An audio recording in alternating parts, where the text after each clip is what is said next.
चंद्रव नामक एक भूखा सियार भोजन की तलाश में भटकता हुआ जंगल के निकट स्थित गांव में चला गया। गांव की गलियों में घूमते हुए उसे कुछ कुत्तों के देखा तो उस पर टूट पड़े। किसी तरह जान बचाकर चंद्रव वहां से भागा और एक मकान में घुस गया। वह मकान एक धोबी का था। मकान के एक कोने में बड़ा सा ड्रम रखा हुआ था। चंद्रव उसमें छुप कर बैठ गया।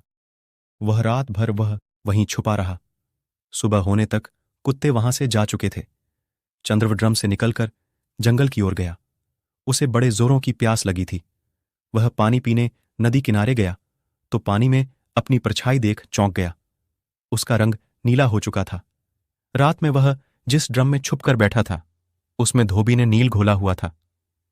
उस नील का रंग चंद्रव के शरीर पर चढ़ गया था। पानी पीकर जब वह जंगल में पहुंचा तो दूसरे जानवर उसे देख डर गए। नीले रंग का विचित्र जानवर उन्होंने कभी नहीं देखा था। वे डर के मारे भागने लगे।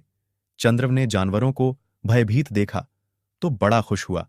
उसके दिमाग में जानवरों को मूर्ख बनाकर जंगल का राजा बनने का विचार कौंधा। उसने भागते हुए जानवरों को रोका और उन्हें अपने पास बुलाकर बोला, मित्र, मुझसे मत डरो। मैं ब्रह्मा जी का दूत हूं। उन्होंने मुझे तुम लोगों की रक्षा के लिए भेजा है। इस जंगल का कोई राजा नहीं है। अब से मैं तुम्हारा राजा हूं। तुम लोगों की सुरक्षा की जिम्मेदारी अब मेरी है। तुम मेरे राज में आनंद से रहो। अब चंद्रव के मजे हो गए। दिन भर वह छोटे जानवरों से अपनी सेवा करवाता। हाथी की सवारी कर जंगल में घूमता। शेर, चीते और भेड़िए उसके लिए शिकार कर लाते। वह छककर उसका भक्षण करता और बचा हुआ मांस उन्हें दे देता। दिन बड़े ही शांतिपूर्ण रीति से गुजर रहे थे। लेकिन झूठ आखिर कितने दिन छुपता। एक न एक दिन असलियत बाहर आनी ही थी। एक सुबह चंद्रव सोकर उठा और अपनी मांद से निकला।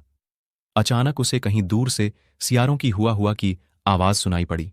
चंद्रव आखिर था तो सियार ही वह भूल गया कि उसने अन्य जानवरों के सामने ब्रह्मा के भेजे दूत होने का नाटक किया है, और वह भी मदमस्त होकर हुआ चिल्लाने लगा। जब दूसरे जानवरों ने उसकी आवाज सुनी तो समझ गए कि वास्तव में वह एक सियार है और उन्हें मूर्ख बनाकर उनका राजा बना बैठा है। सब उसे मारने के लिए उसके पीछे दौड़े। चंद्रव ने भागने का प्रयास किया किंतु शेर चीते के पंजों से बच ना सका और मारा गया। सीख वंग, जो अपनों को ठुकरा कर परायों को अपनाता है, उसका नाश हो जाता है। झूठ की उम्र लंबी नहीं है।